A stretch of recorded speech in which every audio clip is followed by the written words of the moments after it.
Hello friend, welcome back to my channel Mampi's blog. তোমরা কেমন আছো? আশা করি ভীষণ ভালো আছো।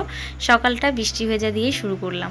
তাই দেখো সকাল সকাল চলে এসেছি রান্নাঘরে ব্রেকফাস্ট বানাতে এবং খেতেও দিয়ে পরে শুরু করেছি। এখানে ছোলার ডাল করেছি, এদিকে পরোটা হচ্ছে এক পিস, এখানে হচ্ছে এক পিস, এখানে হয়ে আছে এক পিস হচ্ছে, আর বাকিগুলো ওদের খেতে দিয়ে দিয়েছি। আর এখানে একটু সুজি করেছিলাম। তার নিজেরটা লাস্টে দেখবা টেরা বেঁকা যাই হোক হলেই হলো, বাকি ভালোগুলো বাড়ির সবাইকে দিয়ে দিলেই ভালো লাগে। নিজেরটা দেখবে যেমন তেমন হলেই হলো।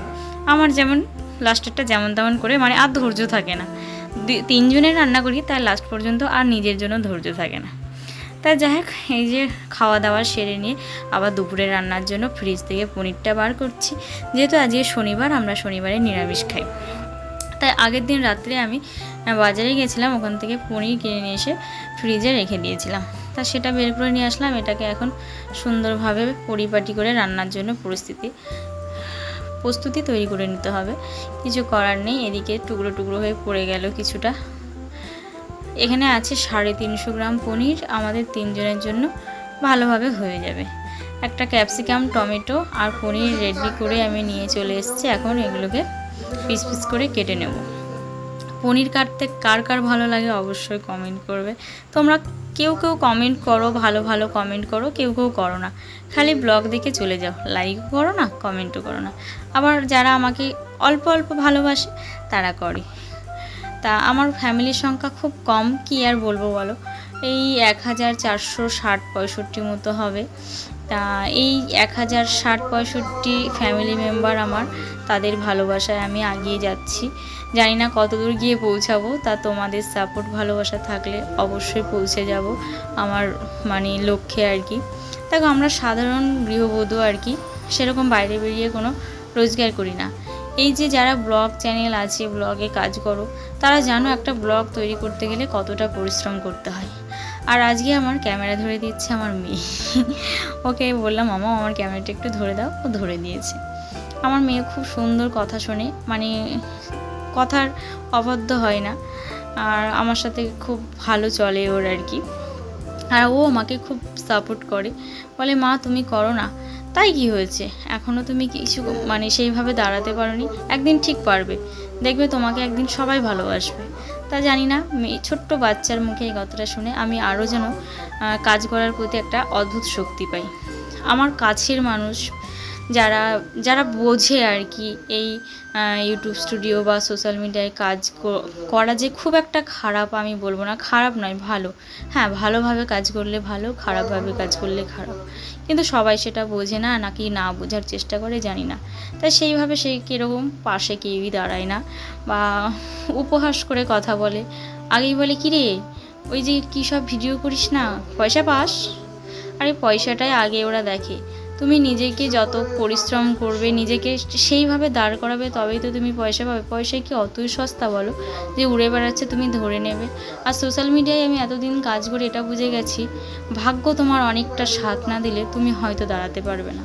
ভাগ্যর সাথে তোমাদের ফ্যামিলি মেম্বারদের ভালোবাসা খুব দরকার। তোমরা যদি ভালোবেসে না ব্লগগুলো দেখো তাহলে আর কীভাবে দাঁড়ানো যায়। এইভাবেই দেখো তোমাদের সাথে কত কথা বলে ফেললাম। হয়তো কথাগুলো আমাদের মতো ছোট ছোট কন্টেন্ট ক্রিয়েটার যারা আছে তাদের মনের কথা আমি হয়তো কিছুটা বলে দিলাম, কিছুটা না অনেকটাই। যারা এখনও ইউটিউব স্টুডিওয় কাজ করছো, অনেক বছর ধরে কাজ করছো, হয়তো সাফল্য সেইভাবে পাওনি, আমি নিজেও এখনও সেইভাবে সাফল্য পাইনি। হয়তো অনেক লোকের ভালোবাসা পাচ্ছি, অনেক ভালো ভালো কমেন্ট আসে, তা সেইভাবে এখনও দাঁড়াতে পারিনি, তাই অনেক কথা বলে ফেলছি আর কি। তাই যারা বড় বড় ইউটিউবার আছো, বড় বড় কন্টেন্ট ক্রিয়েটার আছো, তারা দেখবে যাই বলুক না কেন সেটা সবাই মন দিয়ে শুনবেও দেখবেও। তা যাই হোক, অনেক কিছু বলে ফেললাম। তাই এদিকে দেখো সব কেটে নিয়ে আলুগুলো সুন্দর করে লাল লাল করে ফ্রাই করে নিলাম পনিরের জন্য। পনিরের মধ্যে আলু না দিলে আমার ঠিক ভালো লাগে না। হ্যাঁ, পনিরের রেসিপি বিভিন্ন রকমের থাকে, তা সব পনিরে আলু লাগে না, কিন্তু আমি এই যে পনিরটা আজকে রান্না করছি এতে আলু একটু না দিলে খেতে ভালো লাগে না। পনিরটাকেও দেখো আমি লাল লাল করে ফ্রাই করে তুলে নিচ্ছি। সব কিছুই আমি একটু ফ্রাই করে তুলে নেবো, তাহলে এই তরকারিটা খেতে ভালো লাগবে।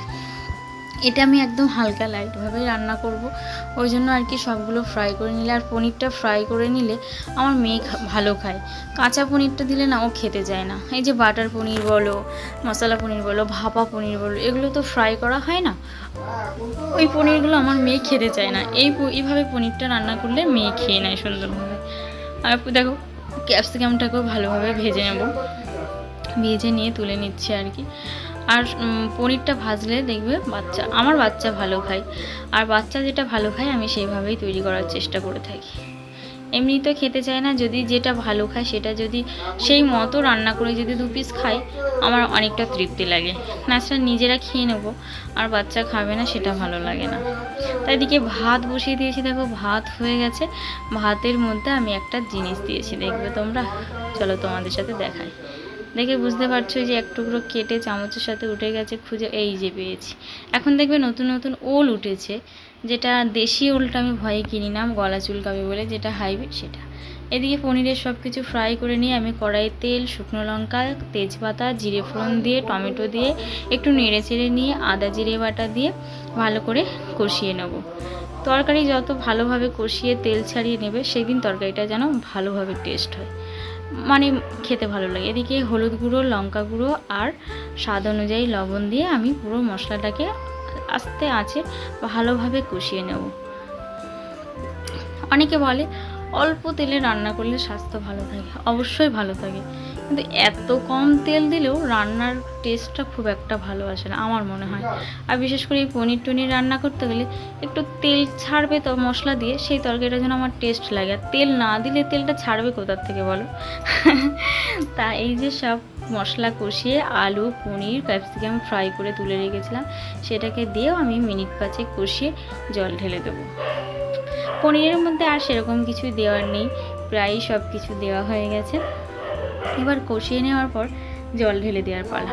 এই যে কষানো হয়ে গেছে, আমি এবার পরিমাণ মতো জল ঢেলে দিচ্ছি। জলটা তোমরা তোমাদের যতটা দরকার ততটাই দেবে। আমি যেহেতু আমরা 3 জনেই খাবো, 2 বেলার মতো রান্না করছি, তার জন্য রাত্রে একটু তুলে রেখে দিলে রুটি দিয়ে হয়ে যাবে, আর তরকারির ঝামেলা থাকবে না। একটা ডিম, আজ শনিবার ডিম করা যাবে না, বাকি এই দিয়ে হয়ে যাবে।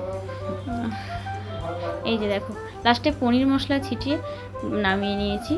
একটু ধনেপাতা থাকলে দিয়ে দিলে ভালো হতো, কিন্তু ধনেপাতাটা ছিল ফ্রিজে, দিতে ভুলে গেছি, পরে সেটাকে দেবো আর কি। তা এখানে ঢেকে রেখে দিয়েছি। এদিকে কড়াইটা একটু ধুয়ে বসিয়ে দিয়েছি, কড়াইয়ে তেল, 5 ফোড়ন, তেজপাতা দিয়ে দিয়েছি।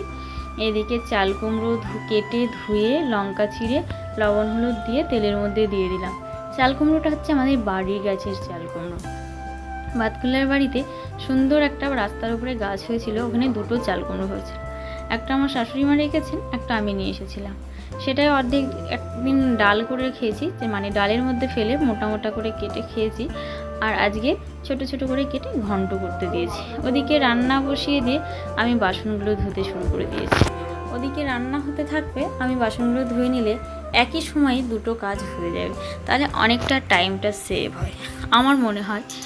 মানে অনেকে বলে এই তো থাকিস 2 জন, কী বা কাজ? আরে বাবা, কাজ না থাক, সেই কাজ যেটুকু কাজ আছে ওই কাজটা আমি অনেক টাইম ধরে কেন করব? ওই এক টাইমের মধ্যে আমি খুব কম সময়ে কাজটা গুছিয়ে করে নেওয়ার চেষ্টা করি। দেখবে একটা কাজ হতে হতে সাইডে আর একটা কাজ করবে, 2টো কাজ একসাথে হয়ে গেলে 2টো সময়ের কাজ একটা সময়ে হয়ে যায়, ওটাই কি ভালো নয়? তার পাশেই যখন বেসিন, ধুয়ে নিই, অসুবিধায় কি? দাঁড়িয়ে থেকে সময় নষ্ট না করে যদি আমি বাসনগুলো ধুয়ে নিই তাহলে আমার কাজটাও এগিয়ে যাবে, ওদিকে আমার চাল কুমড়োর ঘন্টটাও রেডি হয়ে যাবে। তা আস্তে মাঝে সাঝে তরকারিটা একটু নাড়িয়ে চাড়িয়ে না দিলে আবার নিচে লেগে যেতে পারে। আর চাল কুমড়োর লাউ আমার ভীষণ প্রিয়। তাই দিকে সব কাজ শেষে স্নান করে খাবার বেড়ে নিয়ে চলে এসেছি টেবিলে। তা চলো আজকে এই যে ওল মাখা করেছি, ভাতে দিয়ে নিয়েছিলাম, এদিকে চাল কুমড়ো ঘন্ট ধনেপাতা ছিটিয়ে ভীষণ ভালো লাগে আমার। আর এই যে পনির, আজকে শনিবারে আমাদের লাঞ্চে এটাই ছিল। চলো জল ঢেলে নিই। আমি খাওয়ার সময় সাধারণত জল খুব একটা খাই না, শ্রেয়ার পাপার জল লাগে, যেদিনই জল দিই না ওর সেদিনই কাশি উঠে যায়, ওই জন্য আমি আগে জলটা দিই। খেতে বসে দেখি বাইরে ঝমঝমিয়ে বৃষ্টি, দেখো কি ভালো লাগছে খেতে খেতে। এই বৃষ্টি দেখা জিনিসটা মানে সবসময় কপালে জোটে না, খুব ভালো লাগে খেতে বসে বৃষ্টি দেখা। আমার তো ভীষণ ভালো লাগলো। তো ফ্রেন্ড দেখো, মামাও আজকে ছবি এঁকেছে, তা কিছু তোমাদের সাথে শেয়ার করি চলো। ও পেন্সিল কেস করতে ভীষণ ভালোবাসে, এই একটা এঁকেছে, শেখে না যদিও, তাই একটা করেছে। এটা আইসক্রিম, তাই না? এটা রথ, আর এই একটা, এটা ভালোই হয়েছে। আর এখন বসে যেটা আঁকলো তোমাদের সাথে শেয়ার করার জন্য, এটা কার মতো লাগছে দেখো তো। আমার মতো লাগছে, ও নাকি আমাকে এঁকেছে। কমেন্ট করে বলবে আমার মতো লাগছে নাকি। দেখ, ওর চেষ্টায় আমি ভীষণ হ্যাপি। তা কেমন লাগলো ওর ছবিগুলো অবশ্যই কমেন্ট করে জানাবে। তো ফ্রেন্ড, আজকের মতো ব্লগটা এখানেই শেষ করছি। কেমন লাগলো অবশ্যই জানিও, যদি ভালো লেগে থাকে লাইক করো, আর যারা চ্যানেলে নতুন বন্ধু প্লিজ চ্যানেলটিকে সাবস্ক্রাইব করে বেল আইকনটা প্রেস করে পাশে থেকো। টাটা।